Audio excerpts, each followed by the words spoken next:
Programme timeline सां गॾु आऊं आहियां असद मुमताज़। नाज़रीन, छा कराची जूं मकानी चूंडूं हिकु दफ़ो ॿीहर मुलतवी थींदियूं? जमात इस्लामी अॼु वॾे वज़ीर जे हाउसा ॾे साम्हूं धरणे जो ऐलान कयो आहे। ॿिए पासे सां ॾिसूं था पिया त मुतहदा सरगर्म आहे रैली कढण जे लाइ त हिकु डिलिमिटेशन आहे ऐं आदमशुमारी वारा मामला पहिरियां हल कया वञनि। पीपल्स पार्टी सां इन हवाले सां उनजो 2022 में मुआहिदो पिणु थियो ऐं उहा चए थी पई त पीपल्स पार्टी पहिरियां उहो मुआहिदे ते अमल करे। पीपल्स पार्टी जो चवणु आहे त हाणे सभु मामला इलेक्शन कमीशन खे ॾिसणा आहिनि। असां जेको मुआहिदो थियो आहे या जेके MKM सां ॻाल्हियूं थियूं आहिनि उहे सभु इलेक्शन कमीशन जे साम्हूं पेश कयूं आहिनि।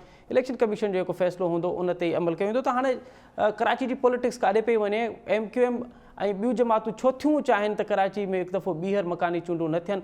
असल मसइलो छा वाक़ई डिलिमिटेशन जो आहे या असल मसइलो PTI या ॿियनि धुरियुनि जो आहे? छाकाणि त हिकु बाई इलेक्शन में जेको रिज़ल्ट आयो आहे उहो ॾाढो हैरान कोन आहे। त PTI वारो मामिलो आहे या डिलिमिटेशन वारो मामिलो आहे? कराची जी पॉलिटिक्स काॾे पई वञे? अॼु के प्रोग्राम जे हिन हिसे में असां इन ते ई ॻाल्हाईंदासीं। ऐं असांखे प्रोग्राम में जॉइन कयो आहे मुल्क जो मुमताज़ तजिया निगार ऐं सीनियर सहाफ़ी जनाब नज़ीर लगारी साहब। लगारी साहब, प्रोग्राम में खुश आमदीद। नज़ीर साहब, प्रोग्राम में खुश आमदीद सर। सही, मेहरबानी। अच्छा नज़ीर साहब, सबसे पहले तो ये बताइए कि आपको क्या लगता है, क्या दोबारा कराची की जो इलेक्शंस हैं, जो मकानी इलेक्शंस हैं, क्या वो एक मरतबा फिर मुलतवी होने जा रही हैं? मुझे अंदाजा नहीं है कि ये फिर मुलतवी होने जा रही हैं या इस बारे में इलेक्शन कमीशन क्या फैसला करता है या कोर्ट की तरफ से क्या फैसला आता है, इसलिए कि फरीकैन मुख्तलिफ जगहों पर पहुंचे हुए हैं। असल में कराची शहर पर कब्जे का एक जंग है। अच्छा। और मुख्तलिफ फरीक जो माजी में भी कराची शहर पर बरसे इक़्तिदार रहे हैं और जिस तरह उन्होंने कराची के वसाइल को तो इस्तेमाल किया, मसाइल हल नहीं किए हैं, उनके दरमियान एक महाजराई की कैफियत है। जमात इस्लामी को 2 बार ये शहर 3 बार ये शहर दिया गया और तीनों बार जो है वो शहर किसी से छीन कर दिया गया।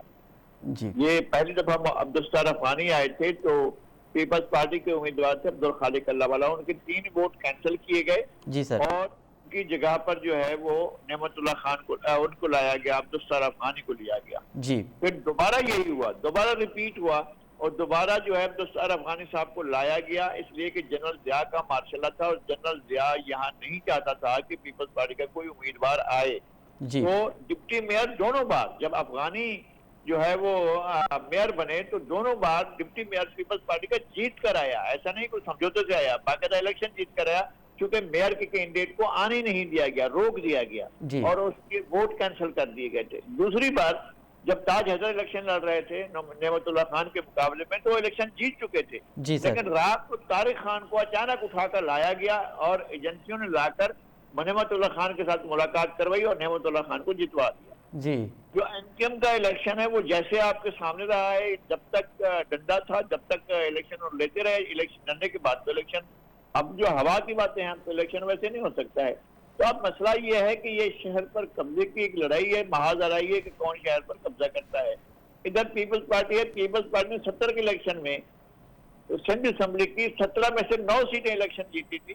ये सदर का इलाका, ये बेंच रोड का इलाका, ये गार्डन ईस्ट का इलाका, सोल्जर बाजार का इलाका, बल्दिया टाउन का इलाका, उसके अलावा नाजमाबाद का इलाका, फेडरल बी एरिया का इलाका, इन तमाम इलाकों से पीपल्स पार्टी इलेक्शन जीती थी। कुरंगी का इलाका, इन तमाम इलाकों से पीपल्स पार्टी जीती थी।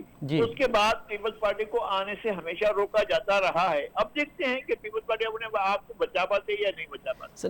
लगार साहब, ये जो आप पीपल्स पार्टी का जिक्र कर रहे हैं तो ये तो वो दौर था जब पीपल्स पार्टी इक़्तिदार में नहीं थी। अब तो 15 साल से पीपल्स पार्टी सिंध में इक़्तिदार में है। तो क्या ये मेयर के लिए जंग लड़ रही है, जो पॉलिटिकल जंग है, ये उसी का नतीजा है कि MKM भी नहीं चाहती कि इलेक्शन हो और बाकी जो जमातें हैं वो भी नहीं चाहती कि इलेक्शन हो, क्योंकि वो समझती हैं कि इस वक्त जमातें तो इलेक्शन कराने के लिए जा रही है ना। जमात इस्लामी इलेक्शन कराने के लिए गई है, इलेक्शन रोकने के लिए तो नहीं गई है। MKM चाहती है कि नए सिरे से मरदमशुमारी हो और नई हल्का बंदियां हों और नए सिरे से वो किया जाए, तो वो इसलिए जा रही है। पीपल्स पार्टी खुद कह चुकी है कि मरदमशुमारी को तस्लीम नहीं करती है, कि कराची की आबादी को बहुत कम करके दिखाया गया है। तो अब मसला यह है कि 3 फरीक मुख्तलिफ मौके अपनाकर बात कर रहे हैं और जाहिर है जो सियासत करता है वो शहर पर या किसी भी इलाके पर वो अपना असर कायम करने के लिए करता है। MKM अपना असर कायम करने के लिए कर रही है, जमात इस्लामी अपना असर कायम करने के लिए, PTI अपना असर कायम करने के लिए कर रही है और पीपल्स पार्टी अपना सर कायम करने के लिए कर तो लगारी साहब, एमक्यूएम का मसला वाकई डिलिमिटेशन और आदमशुमारी के लिए है या फिर पीटीआई भी एक बड़ा मसला है एमक्यूएम के लिए? नहीं, पीटीआई तो जब वह बैसाखी साथ हो तो पीटीआई चल सकेगी। जब लाने वाले जो हैं, जो इलेक्शन को मैनिपुलेट करते हैं, जो इंजीनियर करते हैं, जो रीड करते हैं, जो इलेक्शन बनाते हैं और इलेक्शन को बनाकर किसी के हवाले करते हैं, वो अगर होंगे तो किसी को भी दे देंगे। और जो अभी पिछले 2018 के इलेक्शन थे वो उठाकर दे दिए गए, और वो उनमें से बेशतर लोग ऐसे थे जो जीते हैं जिनका कराची शहर से बुनियादी तौर पर वास्ता नहीं था, फिर भी जीत गए थे। तो अब देखना यह है कि आगे वो क्या चाहते हैं, उनके अपने वो क्या है, टारगेट्स क्या है, वो किस तरह शहर को क्या कंट्रोल करना चाहते हैं या किसी कंट्रोल में देना चाहते हैं, या पीटीआई तो एक कोई यहाँ की सियासी कुव्वत थोड़ी है, यहाँ तो सियासी कुव्वत तो नहीं है। यहाँ जो भी कुछ रहा है वो यहाँ की सियासी जमातों का रहा है, एमक्यूएम का रहा है, जमात इस्लामी का रहा है और पीपल्स पार्टी का रहा है, ये भी रही है। लगाई साहब, बैसाखियां आपको अब नजर आ रही हैं या वाकई खत्म हो चुकी हैं? नहीं, हमेशा उसके बैसाखियों, अभी जाकर देखें किस तरह की अदालतें नया आइन लिखती हैं। पीटीआई को तो बड़ी सहूलतें, अब भी बड़ी सहूलतें हैं। आपको खुद जज साहबान जो बराबर में बैठे हुए सुपीरियर जुडिशरी के, वो कहते हैं कि इनके लिए नया आइन लिखा जा रहा है, और आइन में जो कुछ नहीं होता है वो दे देते हैं कि जी इसकी मेंबरशिप भी कैंसिल हो गई और इसकी सीट भी खाली हो गई और इसका वोट भी नहीं गिना गया। इसका तो आइन में नहीं लिखा हुआ है और ऐसा हो गया, ऐसा किया गया है। तो उनको तो सहूलतकारी हमेशा रही है और वो चेष्टे भी रहते हैं, सहूलतकारी भी होती रहती है उनकी। अच्छा लगाई साहब, अब इस वक्त जब हम और आप गुफ्तगू शुनीद कर रहे हैं, इस वक्त आपको क्या लगता है कि कौन सी पार्टी को ज़्यादा एज हासिल है? अगर 15 जनवरी को इलेक्शंस हो जाते हैं तो एज किसको हासिल है? आप क्या समझते हैं कि इस वक्त सबसे ज़्यादा कराची का अवाम जो है वो कौन सी जमात को देख रहा है आपकी नज़र में? देखिए, मेरा नुक्ता नजर तो लोग मानने के पाबंद नहीं है, या मेरी राय जो है मैं कभी भी इलेक्शन से पहले इस तरह की राय नहीं दिया करता हूँ कि फलां जीत रहा है फलां हार रहा है जी। ये ऐसा नहीं हो सकता है। मसला ये है कि क्या आप फ्री फेयर इम्पार्शियल इलेक्शन करा रहे हैं, क्या मैनिपुलेशन नहीं हो रही है, क्या आप उम्मीदवारों को नहीं, ये जो 2000 उससे पहले 2002 के इलेक्शन हुए थे, जीते हुए लोगों को हरा दिया गया था, हारे हुए लोगों को जितवा दिया गया था। जो मुशर्रफ के दौर में बलदियाती इलेक्शन हुए हैं, जब शहर को बिल्कुल वो सारे सूबाई अख्तियारात शहर में मुंतकिल कर दिए गए थे, उस वक्त भी यही हुआ था। उन्होंने टारगेट कर लिया था और वॉकओवर दिया था एमक्यूएम ने जमात इस्लामी को, बेशक ये आ जाए लेकिन ये सिस्टम आ जाए, और वो सिस्टम को लाना चाहते थे, इसलिए उन्होंने वो सिस्टम को लाए और उसके बाद उसका फायदा भी उठाया। उसके बाद जो है मुस्तफा कमाल आए तो उसको एंजॉय भी किया। असल बात ये थी कि उन्होंने जमात इस्लामी को इसलिए वॉकओवर दिया था कि सिस्टम बन जाए, लेकिन मुशर्रफ का सिस्टम तो नहीं चला। अब भी कोई ना कोई कहीं ना कहीं कोई ख्वाब देख रहा होगा कि ऐसा कर लेते हैं, कराची को यूं मनवर कर लेते हैं, यूं वो कर लेते हैं, देखते रहें। बाद में हालात और वक्त तो उनका साथ नहीं देता है, वक्त तो फिर और अपना फैसला करता है। अच्छा लगाई साहब, एक और भी हमने देखा है कि रिसेंटली कराची में जो एमक्यूएम के धड़े हैं या फिर पीएसपी को एमक्यूएम के साथ जम करने की कोशिश की जा रही है, और किस हद तक ये जो मामला है वो आखिरी स्टेज पे भी हमें नज़र आ रहे हैं। आपको क्या लगता है कि एमक्यूएम को इकट्ठा करना, जमा करना किसकी ख्वाहिश हो सकती है? तो ख्वाहिश किसी की भी हो सकती है। मतलब ये है कि असल फरीक क्या चाहते हैं। एमक्यूएम ने तो कहा है कि हमसे किसी ने राब्ता नहीं किया, सिलसिले में हमसे किसी ने बात नहीं की। इस मुलाकात के बाद जो गवर्नर हाउस में हुई उसके बाद एमक्यूएम ने कहा कि हमारे साथ तो किसी की बात नहीं हुई है, ना हमने हमें किसी ने दावत दी है। जो अगर वो एमक्यूएम ये कह रही है तो फिर पीएसपी क्या कहेगी, डॉक्टर फारूक सुतार क्या कहेंगे, या कोई और क्या कहेंगे। एक गवर्नर साहब की ख्वाहिश हो सकती है या और लोगों की ख्वाहिश हो सकती है। पीएसपी भी नहीं कह रही है, उसमें भी अपने तौर पर अपनी मीटिंग कर रही है, एमक्यूएम अपनी मीटिंग कर रही है, आफाक अहमद अपने घर पर बैठे हुए हैं, बाकी लोग इसी तरह से चल रहे हैं। ये तो सब हमने उड़ा रखा है ना कि ये हो रहा है। एक गवर्नर हाउस में मीटिंग हुई, मीटिंग के बाद सबने अपनी अपनी जुबान बोली है, एक जुबान तो किसी ने नहीं बोली। लेकिन उसके बाद वो एमक्यूएम का वफद फिर पीएसपी हाउस भी गया है और फारूक सत्तार भी कह रहे हैं कि अगर मर्ज होता है तो उनको एतराज नहीं होगा। नहीं, वो कह रहे हैं ना, ये तो रेहान हाशमी कहें, ये अमीनुल हक कहें, ये खालिद मकबूल सिद्दीकी कहें, आमिर खान कहें, तो हम समझेंगे कि ये नुक्ता नजर है एमक्यूएम का।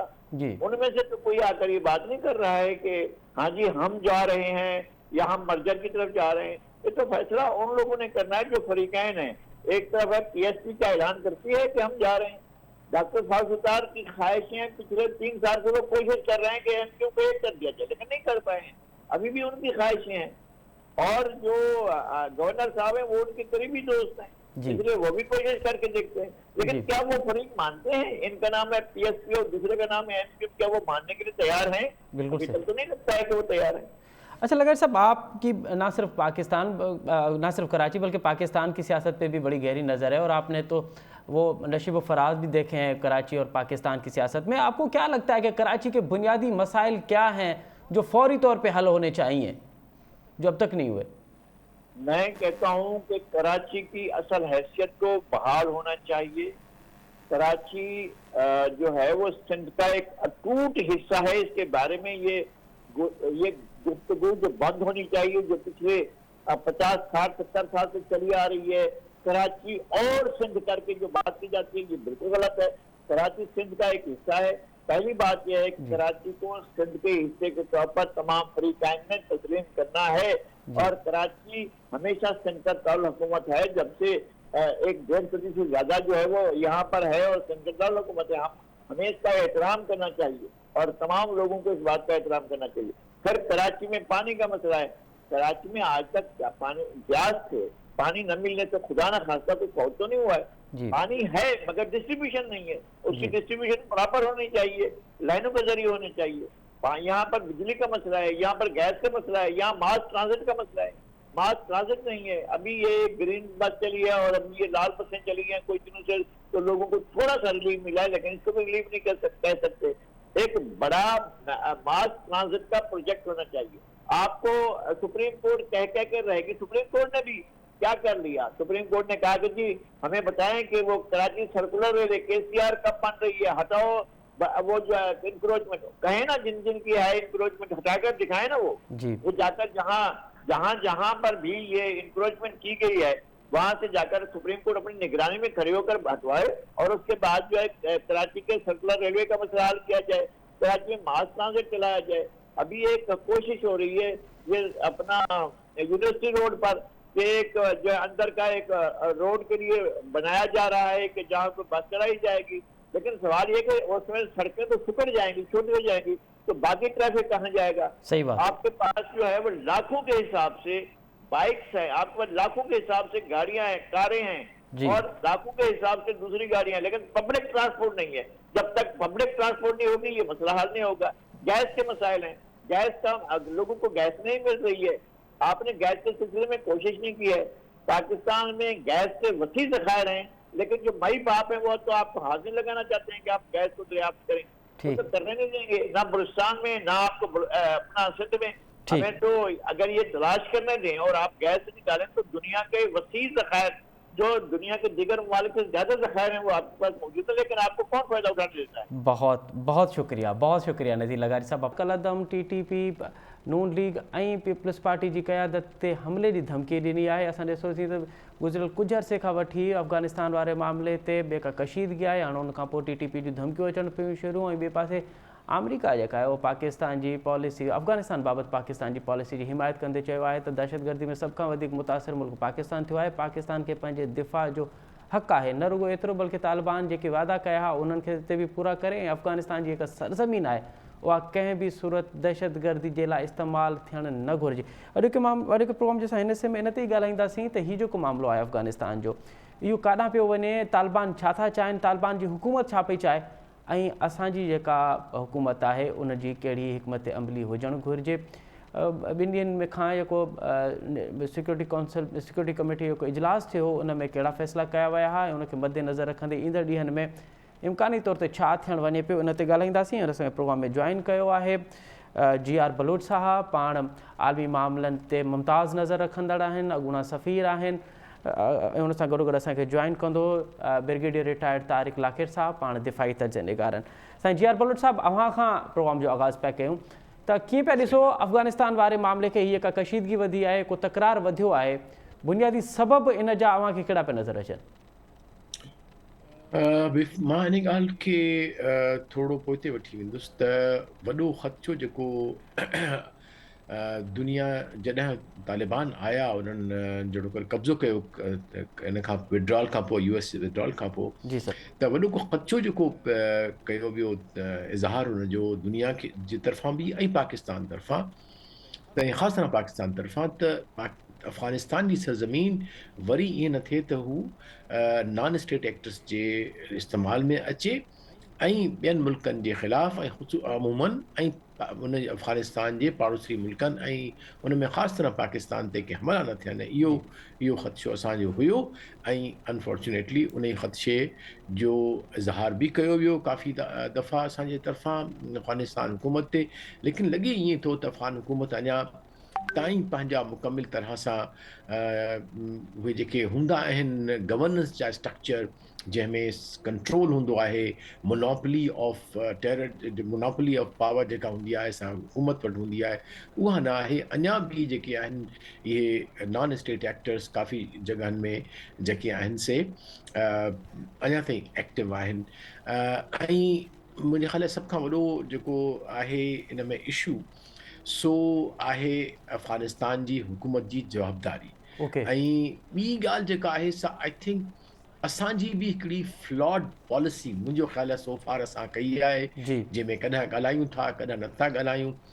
के धुरियूं चवनि थियूं सियासी त ॻाल्हाइणु घुरिजे, के धुरियूं चवनि थियूं त न ॻाल्हाइणु घुरिजे, त हिकु ई वक़्तु ॿ क़िस्म जूं ज़ुबानूं। ऐं ॿियो मूंखे ईअं बि लॻे थो जंहिंजो ज़िक्र न थियो आहे पर आहे मां कंदो हलां जी सर, त जेके पाकिस्तान जी जेका अंदरूनी हालत आहे उहा इहे एक्टर्स बि ॾिसंदा आहिनि त हिन वक़्तु जेको आहे सो हिकिड़ो इंतिशार जो शिकार आहे सियासी तरह सां बि ऐं माली तरह सां, ऐं हुकूमत जो सॼो जेको अटेंशन आहे उहो इन्हनि मसइलनि न आहे, लिहाज़ा उन्हनि सोचियो त छो न असां इनजो फ़ाइदो वठूं। सो पहिरियों त असां ॾिठो त जेके इलाइक़ा हुआ फाटा जा पुराणा जंहिंमें सवाद बि ख़ासि तरह हो, उते उन्हनि पंहिंजा अनअनाउंस्ड माण्हू अचणु शुरू थी विया ऐं उतां जी लोकल माण्हुनि पोइ मुज़ाहिरा कया जेके तव्हां बि ॾिठा असां बि ॾिठा त इहे कीअं जेके आहिनि से बंदूक बरदार जेके आहिनि से चौकियूं करे इन्हनि इलाइक़नि में वेठा आहिनि जेके जिन मां उन्हनि खे तड़ियो वियो हुयो। लिहाज़ा का ग़लती पोइ उहा फेडरल गवर्नमेंट जी तरफ़ां आहे या प्रोविंशियल गवर्नमेंट जी तरफ़ां आहे या सभिनी धुरियुनि तरफ़ां आहे, ज़रूरु कोताही थी आहे असां मां असांजे मुल्क मां। ऐं इन ई करे उन कोताहियुनि जो ऐं उन कमज़ोरियुनि जो ऐं उन इंतिशार जेका आहे उन जो ॾिसो केॾियूं रिपरकशन्स आहिनि। असां हमेशह चवंदा रहिया आहियूं त ख़ुदा पंहिंजे घर खे पुट योर हाउस इन ऑर्डर, न सिर्फ़ु त इकोनॉमिकली असां पोइ ते वञूं पिया पर सिक्योरिटी इंटरनल ऐं एक्सटर्नल जेका आहे सा जेको आहे सो थ्रेटन थिए पई थी इन ई करे जो जेके सियासी मुख़्तलिफ़ धुरियूं आहिनि से हिक ॿिए सां ॻाल्हाइण लाइ तयारु न आहिनि। हिकिड़ी धुर ॿिए धुर खे हेठि करण में लॻी पई आहे ऐं मुल्क जेको आहे सो सफ़र पियो करे, माण्हुनि बेगुनाह माण्हुनि जो रत वहे पियो। काफ़ी सारा असांजा गुज़श्ता हिकु साल में जेको हींअर आयूं आहिनि त हिकु साल में 100 खां मथे जेके आहिनि से सिर्फ़ु पुलिसमैन जेके आहिनि से 6 सालनि में बल्कि उहो जेको हो PTI जो हुन में 450 सिर्फ़ु सिपाही हुआ आहिनि, ॿिया जेके सिविलियंस आहिनि उन्हनि जो हिसाब ई कोन्हे को। लिहाज़ा मुंहिंजे ख़्याल असांजे तमामु वॾी ज़रूरत आहे त सियासी जेके असांजूं क़ुवतूं आहिनि उनखे ॾिसणु घुरिजे त छा करणु घुरिजे ऐं असांजे सिक्योरिटी इदारनि खे इन ॻाल्हि जो बि रखणु घुरिजे ख़्यालु त सियासी माहौल खे बहितर कनि ऐं हिकिड़ो जवाब जेको आहे। अच्छा बलोच साहब कते कलाई माफ़, बलोच साहब कते कलाई माफ़, असां कुझु टाइम अॻु में ॾिठोसीं त तालिबान हुकूमत फ़ैसिलो कयो त जेके छोकिरियूं आहिनि उन्हनि खे हाई एजुकेशन ते उन्हनि पाबंदी विधी।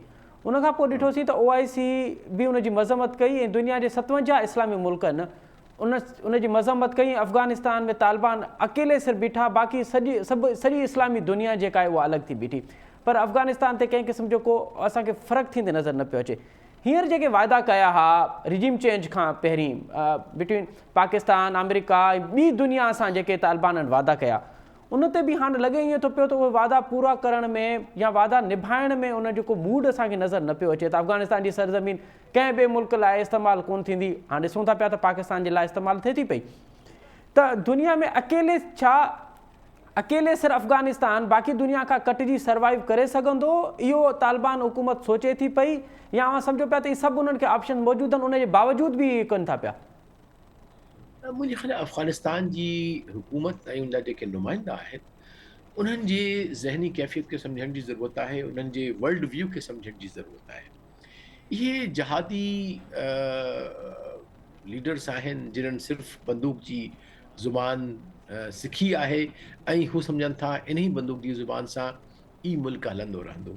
सो मुंहिंजे ख़्याल उन्हनि में हिकिड़ो आहे वॾो गैप उन्हनि जो दुनिया जे टेक्स्ट खे सम्झण जी। लेकिन हिकिड़ो ॿियो पर्सपेक्टिव बि आहे त शायदि जेके हींअर पाबंदियूं आहिनि जंहिंमें गर्ल्स एजुकेशन ते कॉलेजनि मां यूनिवर्सिटीज़ मां ऐं जॉब मां जेको कढियो अथनि उन जी में चवनि था त शायदि जेको आहे सो इहो they want to use it as a leverage. In fact some of the Afghan जेके आहिनि पाण एनालिस्ट उहे ई सम्झनि था जिन खे मां ॿुधो बि त शायदि तालिबान को नाइव न आहिनि, एॾा सादा न आहिनि, लेकिन शायदि हू वेस्ट खां का कंसेशन घुरणु चाहिनि था त भई असांखे जेकॾहिं तव्हां चाहियो था त असां उन ई मयार ते अचूं त असांखे ही रिआयतूं ॾियो, जंहिंमें ऑब्वियसली उहे पैसा आहिनि जेके 9 बिलियन हिननि वटि फाथल पिया आहिनि अमेरिकन वटि जी ऐं ॿिया जेके सैंक्शन्स आहिनि उहे आहिनि। लेकिन मुंहिंजो ख़्याल आहे इन जो असरु उल्टो थींदो ऐं तालिबान हुकूमत अञा बि आइसोलेट त ऑलरेडी आहे, लेकिन मुआशी तरह सां अफ़गानिस्तान जी बदहाली अञा बि बदतर थींदी वेंदी। हींअर बि असां ॿुधो आहे जेके अंग खराया आहिनि त 70 खां 80 सैकड़ो जेके अफ़गानी आहिनि से पॉवर्टी लाइन खां हेठां हलिया विया आहिनि, 50-60 खां सैकड़ो खां मथे जेके आहिनि से जी बुख जी लाइन ते आहिनि। सो मूंखे लॻे थो त हिकिड़ी ॾाढी बदकिस्मती वारी हालत आहे आम अफ़गानी जे लाइ, आम जेका अफ़गान फैमिली आहे ग़रीब आहे उन जे लाइ ऐं ख़िते जे अमन जे लाइ ऐं अफ़गानिस्तान जे पंहिंजे मुस्तक़बिल जे लाइ। अच्छा बलोच साहब, हाणे आउं पाकिस्तान वटि कहिड़ा ऑप्शन आहिनि उन ते बाद में अचां थो। पहिरियां इहो ॿुधाइजो त हींअर उन्हनि थ्रेट कयो आहे, सिधी सी धमकी ॾिनी आहे अफ़गानिस्तान। हिकु त मरगला जे पहाड़ियुनि मां बि जेको पार्लियामेंट जे हवाले सां वीडियो जारी कई वई ऐं उनखां पोइ नून लीग ऐं पीपल्स पार्टी जी क़यादत ते हमलनि जी धमकी थिए। असां ॾिठोसीं त 2013 में बि अहिड़ी सूरत हाल जॾहिं इलेक्शन क़रीब आई त पीपल्स पार्टी ऐं ANP त इलेक्शन मुहिम ई कोन हलाए सघिया, ख़ासि करे ANP त इलेक्शन मुहिम कोन हलाए सघिया। उनजा केतिरा ई लीडर्स जेके आहे उहे शहीद थिया, उन ते ख़ुदकुश हमला थिया, बिलोर फैमिली जा अॻुवान शहीद थिया, हिकिड़ो वॾो सिलसिलो हुयो। तव्हांखे लॻे थो पियो त कोई लिंक्ड आहे चूंडुनि जो? 2013 वारी सूरत हाल वरी रिपीट थींदी पाकिस्तान में? अव्हांखे कोई इन तरह जो मामिलो थींदो नज़र अचे पियो छा? ॾिसो, असांजी जेका सियासी जेको इहो सिनारियो आहे न मुल्क जो तमामु घणो कॉम्प्लेक्स थी वियो आहे। हिक ॿिए सां पॉलिटिकल कॉम्पिटिशन जेको आहे सो हाणे हिकिड़ी फिज़िकल कॉन्फ्रंटेशन, इडियोलॉजिकल कॉन्फ्रंटेशन ऐं it is about now zero sum game, त तव्हां आहियो या मां आहियां, उहा ॻाल्हि थी वई आहे। ऐं आई थिंक खुली ॻाल्हाइजे त PTI जो जेको हींअर स्टैंड्स आहे हिकिड़ो तमामु मैक्सिमलिस्ट आहे। पोइ हाणे उहो सचो या कूड़ो त असांजो लीडर जेको आहे सो एॾो पॉपुलरिटी हुनजी आहे ख़ासि तरह सेंट्रल पंजाब में ऐं KPK में त हुनजे अॻियां को बि बीही न सघंदो। हाणे उन में केतिरी हक़ीक़त आहे, केतिरो फसानो आहे, उहो सिर्फ़ु इलेक्शन जी ई ॿुधाए सघंदियूं। लेकिन मां इहो चवंदो हलां वरी बि त हुकूमत खे ऐं सियासी तबक़नि खे ऐं मीडिया खे इहो PTI खां पुछणु घुरिजे त हू पंहिंजो जेको स्टैंड्स आहे, पंहिंजो मौक़िफ़ जेको आहे सो मुकमिल तरह सां चिटो ज़ाहिर कनि त हू पाकिस्तान सां बीठा आहिनि या किन ॿियनि धुरनि सां बीठा आहिनि जेका पाकिस्तान जी तबाही चाहिनि था, जेके पाकिस्तान जी डेमोक्रेटिक प्रोसेस खे ख़राबु करणु चाहिनि था, जेके ख़ासि तरह लिबरल फोर्सिस आहिनि, जेके डेमोक्रेटिक फोर्सिस आहिनि हिस्टोरिकली, उन्हनि जी जेका स्पेस आहे पॉलिटिकल, उनखे जीअं उन्हनि पहिरियां बि करे ॿाहिरि कढी छॾियो हो KPK मंझां ऐं कुझु ॿियनि इलाइक़नि मंझां, साॻी तरह सां छा हू वरी दुबारा कंदा ईंदड़ इलेक्शन में? जेकॾहिं इहा हालत आहे त मुंहिंजे ख़्याल आहे स्टेट खे सोचणु घुरिजे, स्टेट जे फोर्सिस खे सोचणु घुरिजे, एस्टेब्लिशमेंट खे सोचणु घुरिजे त इन जो छा हल आहे। अच्छा बलोच साहब, इहो ॿुधाइजो त इन तमामु तर सिनारियो में अव्हां जेको तजियो कयो आहे, जेके सूरत हाल पेश कई आहे, उहा बिल्कुलु एज़ इट इज़ ट्रू आहे। उहा ग्राउंड तां ईअं थो नज़र अचे ॼण अव्हां उन दूरबीनी सां ॾिसो पिया था मामला कीअं पिया थियनि। पाकिस्तान वटि ऑप्शन्स कहिड़ा आहिनि सर? इन तमामु स्टेट वटि हाणे कहिड़ा ऑप्शन्स आहिनि त अफ़गानिस्तान खे कीअं फेस कजे, अफ़गान हुकूमत खे कीअं फेस कजे? ॾिसो, इन में ऑप्शन्स हूंदा ई कोन्हनि के। जॾहिं तव्हांजी सिक्योरिटी इंटरनल ऐं एक्सटर्नल, तव्हांजी छोजो इन सॼी ते तव्हांजी इकोनॉमी ते अटैक आहे, तव्हांजी डेमोक्रेसी ते अटैक आहे, तव्हांजी पॉपुलेशन ते अटैक आहे, तव्हांजे सरहदनि जी वायलेशन आहे, त मुंहिंजे ख़्याल आहे इन में मां सवाइ फाइट बैक जे ॿियो तव्हां वटि ऑप्शन आहे ई कोन। अच्छा, बिल्कुलु वाज़े ठीकु ॻाल्हि आहे। ठीकु ऐं जेकॾहिं ॻाल्हियुनि जी ॻाल्हि पई थिए पई या गुफ़्तगू जी ॻाल्हि पई थिए, उहा may be it is a politeness, लेकिन हाणे वक़्तु अची पियो आहे पाकिस्तान वरी हिकु दफ़ा ठीकु है इरादो करे, शायदि हिनखे दुबारा वरी ॿियो को लॉन्च करिणो पवे। ठीक है बलोच साहब अवां सां लाइन ते रहिजो। असांखे जॉइन कयो आहे ब्रिगेडियर तारिक लाखिर साहब। लाखिर साहब प्रोग्राम में ख़ुशि आमदीद। लाखिर साहब हाणे असां ॾिठोसीं त जॾहिं अस्करी क़यादत में तब्दीली आई त पहिरियों अटैक असांखे कोयटा में थींदे नज़र आयो ऐं पोइ वरी उनजी ज़िम्मेवारी क़बूल कई TTP। ॿियो असांखे अफ़गानिस्तान में नज़र आयो, उनखां पोइ बॉर्डर वारी सूरत हाल आहे। बॉर्डर वारी सूरत हाल खां पोइ वरी सिक्योरिटी कमेटी जी इजलास थियो ऐं उनखां पोइ के मामला थिया। अवां हिन मामले खे कीअं पिया ॾिसो त अफ़गानिस्तान वारो मामलो बुनियादी आहे छा, स्टेट खे कीअं हल करणु घुरिजे? वरी महिरबानी तव्हांजी हिते इनवाइट करण जी। जी मां तव्हांखे इहो अर्ज़ु कंदो हलां त अफ़गानिस्तान जो सिचुएशन जी या इन जो जेके प्लेयर्स आहिनि उहे अफ़गानिस्तान खां अलावा आहिनि, जेके अॻु में नेटो जे ज़रिए, नेटो जे पंहिंजे साथियुनि जे ज़रिए जी पंहिंजा जेके अज़ाइम आहिनि, ऑब्जेक्टिव्स आहिनि, उहे पूरे करण जी कोशिश में हुया। जी ऐं जॾहिं उहे विज़िबली न थी सघिया ऐं फ्रस्ट्रेशन जो लेवल हिकिड़ो ख़ासि हले वियो जी त पोइ हुननि खे निकिरणो पियो। पर उन्हनि जा जेके ऑब्जेक्टिव्स आहिनि उहे उते ई आहिनि ऐं उन्हनि जी कोशिशि उते ई आहे। पोइ उन में हाणे प्लेयर्स जेके आहिनि उहे पंहिंजे फ़ौजियुनि जा लाश खणण जे बदिरां उहे लोकल जेके वॉलंटियर उन्हनि जा पैसनि ते हलण वारा मर्सनरीज़ या उहे उनखे इस्तेमालु कनि पिया, चाहे उहे IS जा हुजनि, उहे TTP जा हुजनि, उहे TTA जा हुजनि या उहे अलक़ाइदा जा हुजनि। ऐं इन्हनि खे कंट्रोल करण वारो जेके मैकेनिज़म आहे उहो उन्हनि मुल्कनि जो या उन्हनि ऑर्गेनाइज़ेशन जो आहे जेके पाकिस्तान या इस्लामिक वर्ल्ड में या जेके बि हुननि जे मुखालिफ़ मुल्क आहिनि उन्हनि खे हो स्टेबल नथा ॾिसी सघनि। सो इहो असांखे सम्झणु ज़रूरी आहे। हाणे उन खां पोइ हाणे अचो था त अफ़गानिस्तान में छा थो थिए पियो। TTP हिकिड़ो अहिड़ो जेको फितनो आहे जेको उनखे तव्हां 5 माण्हुनि सां ॻाल्हाईंदो, उन में 50 ॿिया अहिड़ा हूंदा जेके तव्हांजे उन ॻाल्हाइण खां पोइ शाम जो खिली चवंदा त हे त असां फ़ौजनि सां या गवर्नमेंट सां या इन्हनि सां मज़ाक कई हुई। ऐं मुंहिंजो पंहिंजो तजुर्बो हिननि सां ॻाल्हाइण जो तमामु घणो रहियो आहे त इहे उन्हनि शयुनि खे इन हिसाब सां ॾिसंदा आहिनि। हाणे TTP खे तालिबान जेकी तहरीक आहे अफ़गानिस्तान जी उहा फुली कंट्रोल नथी करे सघे, छो जो हिननि जा पेमेंट, हिननि जो जेको फंडिंग आहे उहा तालिबाननि जे ज़रिए न आहे, उन्हनि जी फंडिंग ॿियनि इदारनि जे ज़रिए आहे, ॿियनि माण्हुनि जे ज़रिए आहे। सो उहे उन्हनि खे थोरो घणो त चई सघनि था। ऐं Afghanistan is a loose country, उते तालिबाननि जे हुकूमत अचण जे बावजूदि तालिबाननि जे अंदरि पंहिंजा ग्रुप आहिनि, उन खां अलावा इलाइक़नि जा ग्रुप आहिनि, उन्हनि जा पंहिंजा पंहिंजा कनेक्शन्स आहिनि।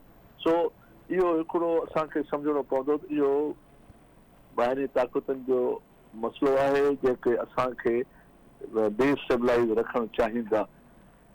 छाजे लाइ त ब्रिगेडियर साहब अवां इहो पिया सम्झो त अफ़गानिस्तान जी जेका ज़मीन आहे उन ते जेका प्रॉक्सी वार आहे उहा अॼु बि जारी आहे। ईअं न आहे त अमेरिका जे वञण खां पोइ मामलात सेटल थिया आहिनि, उहे मामला अञा सेटल कोन थिया आहिनि। बिल्कुलु मां इहो सम्झां थो, छो जो इहा प्रॉक्सी वार 53 मुल्क जॾहिं नेटो जे सूरत में हा त उहा प्रॉक्सी वार पाकिस्तान जे अंदरि खणी अचणु चाहिनि पिया ऐं उन लाइ खणी बि आया हुया, जंहिंमें हो TTP जे ज़रिए, खुरासान जे ग्रुप जे ज़रिए, लश्करी ग्रुप जे ज़रिए, कश्मीरी ग्रुप जे ज़रिए GHQ ते बि हमलो थियो वग़ैरह वग़ैरह। असां 70,000 माण्हू पंहिंजा ज़ाया कयासीं, शहीद करायासीं। पर शुक्र अल्हम्दुलिल्लाह जो पाकिस्तानी कौम, फौज, लीडरशिप गॾिजी नेशनल एक्शन प्लान थियो ऐं शाबस मां इन में पीपल्स पार्टी जे उन गवर्नमेंट खे ॾींदुसि ऐं प्लस ANP जे गवर्नमेंट खे जिन इन खे ब्रंट खे फेस कयो ऐं हुननि खे कढी ॿाहिरि उछलाए छॾियो। हाणे उहो जेको बि हिननि खे जेको साड़ आहे त असांखे हिते पादर बि लॻा, असांखे कम बि पूरो न करे सघियासीं, हाणे ॿाहिरि हलिया विया आहियूं त हींअर उहे पंहिंजो साड़ खे बि प्लस पंहिंजे ऑब्जेक्टिव्स खे खणण लाइ इहा प्रॉक्सी वार जे शक्ल में ज़रूरु इहे कुंडा ऐं असांखे हुआ या छुरियूं हणण जी कोशिश कंदा रहंदा। अच्छा ब्रिगेड साहब, हाणे इहो ॿुधाइजो त 2013 वारी जेका सूरत हाल हुई, उन खां पोइ असांखे नज़र आयो त मुल्क में 2 वॾियूं ऑपरेशन्स कयूं, ज़रबियाज़ में, उन खां पोइ हींअर जेका सूरत हाल थिए थी पई, हिकु ख़ुदकुशरी ॿीहर जेका सीज़ फायर उहा बि ख़तमु थी वई, त हींअर अव्हांखे लॻे थो पियो त इन तरह जी ऑपरेशन जा ॿीहर इम्कान आहिनि? साईं, इहो जेकॾहिं पाकिस्तान जे अंदरि हिननि कोशिशि कई जेके इन्फिल्ट्रेशन ऐं स्लीपिंग सेल्स जे ज़रिए कंदा, त इंशाअल्लाह इहो त IBOs जे ज़रिए, इंटेलिजेंस बेस्ड ऑपरेशंस जे ज़रिए असांजी माशाअल्लाह सिंध गवर्नमेंट जो जेको CTD आहे या पंजाब जी CTD आहे, उहा एतिरी कैपेबल थी वई हुई जो उहा उनखे संभाले वेंदी, ऐं उन में आर्मी जो या पैरामिलिट्री फोर्सिस, रेंजर्स, FC जी ज़रूरत पई त अची वेंदा। पर जेकॾहिं को ॿाहिरियों आयो, कंहिं ॿाहिरों फोर्स आई, त उनखे मोह ॾियण जे कारण फोर्सिस बिल्कुलु ऑपरेशन कंदियूं। ऐं टियों जेको हाणे नओं नुक़्तो अचे थो पियो, उहो आहे त जेके तालिबाननि कसम खयो हो त असां हिननि खे पंहिंजे अफगानिस्तान जी सरज़मीन इस्तेमालु न करणु ॾींदासीं, त उहे जेकॾहिं फेल था थियनि, त उहा गवर्नमेंट ऑफ पाकिस्तान हुननि खे दोस्तीअ में, भाइपीअ में, पंहिंजाइप में, डिप्लोमेटिकली ज़ाती तौर ते ॿुधाए चुकी आहे त जेकॾहिं तव्हां कंट्रोल कंदो वेरी गुड, असां तव्हां ते एतबार कयूं था, पर जेकॾहिं तव्हांजे चवण में न आया त पोइ उन्हनि खे पादर हणण जे कारण असां वटि क़ाबिलियत बि आहे, ऐं उन्हनि खे उते कुटण जे कारण असां वटि उहा पूरो माहिराना जेको हथियार बि आहे, ऐं असांजी पूरी विल बि आहे या मर्ज़ी बि आहे, उहो बि थी सघे थो। ठीकु आहे। अच्छा जी आर बलोच साहब, हाणे हीउ जेको मामिलो आहे अफ़गानिस्तान जो, इन ते के भला सफ़ारती महाज़ ते बि अव्हांखे को एक्टिव थींदे नज़र अचनि पिया? त हिकु अधु ॾींहं में गुज़िरियल महीने त असां ॾिठोसीं त असांजी जेका स्टेट वज़ीर आहे, ममलिकती वज़ीर परॾेही जी हिना रबानी, उहा वई जी आर बलोच साहब उते, ऐं उन खां पोइ जेको मामिलो थियो, त हिन दफ़े अव्हांखे ॿीहर नज़र अचे थो पियो त को सफ़ारती महाज़ ते बि कोई इन हवाले सां का ॻाल्हि ॿोल अफ़गानिस्तान ऐं पाकिस्तान जे विच में को ब्रेक थ्रू थींदे नज़र अचे पियो? जी बलोच साहब, लाखेर साहब, ऐं बलोच साहब का कमेंट वठां, वरी ॿीहर मां वठां चां पियो सर प्लीज़। जी बलोच साहब प्लीज़। बेसिकली मुंहिंजे ख़्याल पाकिस्तान जो कम्युनिकेशन तालिबान सां रहियो आहे जॾहिं खां हू आया आहिनि, ऐं उन खां पहिरियां बि, छाकाणि जेके जिथी लीडरशिप आहे तालिबान जी, उहे पाकिस्तान में पलिया पोसिया ऐं वॾा थिया आहिनि, गुरूम थिया आहिनि, ऐं हाणे ऐं उन्हनि जूं फैमिलीज़ बि मोस्ट ऑफ जेके आहिनि से पाकिस्तान में रहनि थियूं, त इहे के धारिया के परावान न आहिनि, पर ज़ाहिर आहे हाणे हू पावर में आहिनि, उन्हनि जा पंहिंजा के पॉलिटिकल ऑब्जेक्टिव्स आहिनि, ऐं उन्हनि जो हिकिड़ो पंहिंजो वर्ल्ड व्यू आहे। हाणे ऐं उन ई वर्ल्ड व्यू जे थ्रू ई हू सॼो रिस्पॉन्स पंहिंजो कनि था पिया, लेकिन असां इहो ॾिठो त जेका तवक़ो हो असांजी उहा न रही। उन्हनि बि ड्यूरेंट लाइन जी मुखालिफ़त कई, बल्कि अशरफ गनी जे ज़माने में हालांकि इहा जेका बार्ब वायर जी जेका लॻाई वई फेंस अफ़गानिस्तान ऐं पाकिस्तान जी, उहा अशरफ गनी जे ज़माने में लॻाई वई, थोरी घणी हूंदी ही मुखालिफ़त, लेकिन पोइ बि असां लॻाइण में कामयाबु थी वियासीं। पर जॾहिं खां तालिबान आया आहिनि, अलाए केतिरा हमला तक़रीबन रोज़ाने जी बुनियाद ते को न को कंहिं न कंहिं हंधा, ॿियो न त कम से कम हिकिड़ी ट्रक खणी पोयां उनखे हणी 2 या 4 या 8 माण्हू उनखे उतां गैप कनि था। उन में मसलो स्मगलिंग जो बि आहे, उन में मसलो ट्रांस बॉर्डर ड्रग्स जो बि आहे, उन में trans border smuggling of arms जो बि आहे, उन में trans border smuggling of currency बि आहे, पीपल बि आहे। सो रुगो को सियासी मुखालिफ़त कोन्हे, उनखे इन करे मां नथो वठां, लेकिन उन जे बावजूद बि मुंहिंजो ख़्याल आहे पाकिस्तान जो जंहिं तरह सां ॻाल्हि ॿोल हुअणु घुरिजे हा, जंहिं तरह सां असां तालिबान खे हैंडल कयूं हा, उहो मूंखे लॻे थो थोरो सफ़र थियो आहे। वरी बि मां वापसि वेंदुसि त असां हिकिड़ी तमामु डिस्ट्रैक्शन जो शिकार हुआसीं इंटरनली, असां हिकिड़ी वॾी कंफ्यूजन जो शिकार हुआसीं जेको अनप्रेसिडेंटेड आहे, ख़ासि तरह towards selection of A army chief. उनखे हाणे चंद हफ़्ता थिया आहिनि, ऐं मूंखे ईअं लॻे थो त जीअं ई हू पंहिंजो कंसोलिडेट कंदो पंहिंजे अथॉरिटी खे, जीअं जी शयुनि खे उहो अॻिते वधाईंदो, त असां ॾिसंदासीं त अफ़गानिस्तान ते जेका गैप नज़र पिया आयो ॻाल्हि ॿोल जो, जेका ॻाल्हि नज़र पिया आई, उन ते कंट्रोल थी वेंदो। लेकिन मां पहिरियां बि जेकी चयो ऐं तव्हां सवाल कयो उनखे लाखेर साहब ॾांहुं, पर उनजो मूंखे मां ॾियणु चाहींदुसि त मूंखे ईअं लॻे थो त के हिकिड़ो को ऑपरेशन करणो पवंदो। अच्छा, अब अवां खे ऑपरेशन थींदे नज़र अचे पियो। अच्छा लाखेर साहब, अवां खे मुख़्तसर ॿुधाइजो, छाकाणि त वक़्त सां वटि घटि आहे, अवां खे छा थो लॻे त हीउ जेको मामिलो आहे इहो अञा शिदत अख़्तियार कंदो, या अवां खे लॻे थो पियो त ॻाल्हियुनि ज़रिए ॿिया मामला जेके ॿियूं धुरियूं आहिनि उहे जॾहिं इन में विच में पवंदियूं त हीउ मामिलो अवां खे ठार थींदे नज़र अचे पियो? जेकॾहिं मूंखे हिन में ऑपरेशन में शिदत नज़र अचे थी। अच्छा, ऐं ॻाल्हियुनि जो जेको बि असां एफर्ट्स, तो पाकिस्तान जेको बलोच साहब ॻाल्हि कई उहा बिल्कुलु सुठी ॻाल्हि कई ऐं सही ॻाल्हि कई त पाकिस्तान इन तालिबाननि जे अचण खां पोइ इन खे नेगोशिएशन जे ज़रिए टेबल ते वेही असांजा केतिरा ग्रैंड जिरगा विया मतिलबु उते काबुल में, ऐं हुन ग्रैंड जिरगे सां मौलाना तकी उस्मानी साहब हुनखे लीड करे वेंदो हो, देवबंदी स्कूल ऑफ थॉट जो, त उते वञी वेंदा हुआ। पर जेको लास्ट टाइम इन खां अॼु खां तक़रीबन 4 महीना अॻु में जंहिं तरीक़े सां तकी उस्मानी साहब जी ऑलमोस्ट, मां इहो त न चवंदुसि त बेहुरमती या बेइज़ती थी, पर हुनजो जंहिं तरीक़े सां हुनखे उते काबिल इंटरकॉन जे जेके लॉबी में डिस्कशन में जेतिरो हुनखे लागर्जीअ सां बिहेव कयो वियो, त हुन में असांजा जेके हमरा वियल हुया गवर्नमेंट जा, फॉरेन ऑफिस जा ऐं फोर्सिस जा, उन्हनि खे बि ॾाढो बुरो लॻो ऐं उन्हनि उनखे ॿुधायो बि। ऐं पोइ उनजे जवाब में ऐं साईं बलोच साहब वारी ॻाल्हि त इहे जेके बि तालिबान जा लीडरशिप आहे, तालिबाननि जी हुजे या नॉन तालिबान लीडरशिप हुजे, उन्हनि सभिनी जा 60-70-80% घर अफगानिस्तान खां पाकिस्तान में आहिनि, कराची में वेठा आहिनि, इस्लामाबाद में, लाहौर में, सो उहे असांजा राब्ते में आहिनि। पर इन 3 शयुनि जे करे हो बि हैंडीकैप्ड आहिनि त साईं इहे असांजे कंट्रोल में न आहिनि। जॾहिं तव्हां ट्रांस अफगान रेलवे लाइन, टैपी जेको गैस पाइप लाइन, ऐं टियों इकोनॉमिक जेको LPG वारो जेको सेंट्रल एशियन स्टेट्स वारो थिए थो पियो, इहो टेई शयूं उन्हनि माण्हुनि खे बिल्कुलु हज़म नथियूं थियनि। उहे चाहींदा त इहे इन शइ खे अञा वधाईंदा रहनि, ऐं असांखे ज़हनी तौर ते तयारु रखणो पवंदो। घर बचाइण जे कारण असां वटि पंहिंजे दिफ़ा जो पाणीअ जी बाल्टी बि हुजणु खपे, पर असां वटि कुहाड़ी ऐं डंडो बि तयारु हुजे। वॾी महिरबानी ब्रिगेडियर रिटायर्ड तारिक लाखेर साहब, साईं GR बलोच साहब, ऐं ॿिन्हिनि मौज़ूद महिमान जी वॾी महिरबानी। नाज़रीन, अफ़गानिस्तान वारे मामले ते असांजे ॿिन्हिनि मौज़ूद महिमाननि जो तफ़सीली तजुर्बो ॿुधो। प्रोग्राम हिते वक़्तु पंहिंजी पुॼाणी ते थो पहुचे। असद मुमताज़ रेड खे ॾींदा इजाज़त, सदाईं गॾु।